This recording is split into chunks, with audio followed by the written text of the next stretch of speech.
Aujourd'hui, un contenu très court, donc on se dirige vers le sprint final dans le parcours pédagogique interopérabilité à l'amiage de l'Université de Nouvelle-Calédonie, donc promotion 2025. Et donc aujourd'hui, un petit zoom sur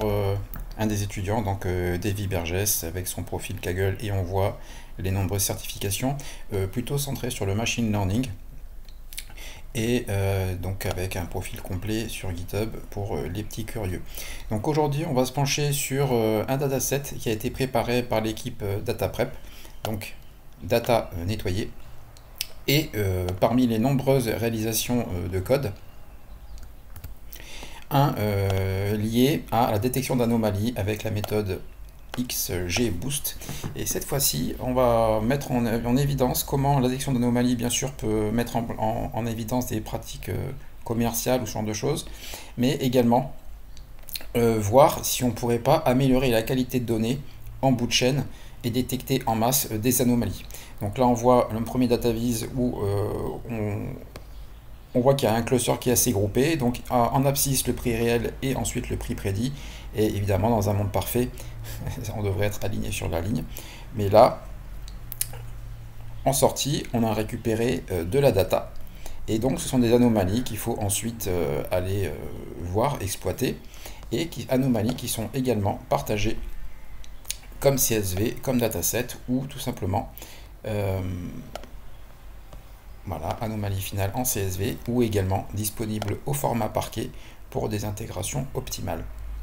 Et donc moi j'ai fait l'exercice de prendre certaines anomalies remontées et d'aller sur la plateforme PreNC, cette fois-ci à l'ancienne en mode web. Et donc par exemple, ici, donc les anomalies, cassoulet mutular au port conserve 4,2 kg, donc qui est cliente de l'API PreNC, qui a été utilisée pour construire les datasets. Mais le sujet du jour, c'est que bien aujourd'hui l'anomalie, en fait c'est la promo, puisque généralement on est plutôt autour des 4000 et que là on est à 500. Donc ça c'est une anomalie de type promo. Et donc c'est super intéressant de voir ça, et c'est intéressant à remonter. Et puis pour les consommateurs, identifier ça pour faire des paniers promo par exemple, puisqu'il y a une notion de panier sur la plateforme PreNC. Également, une autre anomalie, cette fois-ci plutôt en termes de qualité de données, et là c'est super intéressant, parce que ça permet d'améliorer en sortie. Donc là, le sujet c'est le pot de yaourt Tennessee Farm, 4 fois 110 grammes, donc c'est un produit qui est très consommé, et puis vous voyez, c'est vraiment un tir groupé sur les 270 francs, 295, donc vous voyez, 300, et si je descends, on a une petite surprise, et là on se dit que forcément c'est une anomalie de données, donc voilà, ici une anomalie donc de 37 millions, et de 84 millions de francs le kilo, donc ça fait un très beau yaourt, vraiment super qualité, peut-être avec du caviar dedans en masse.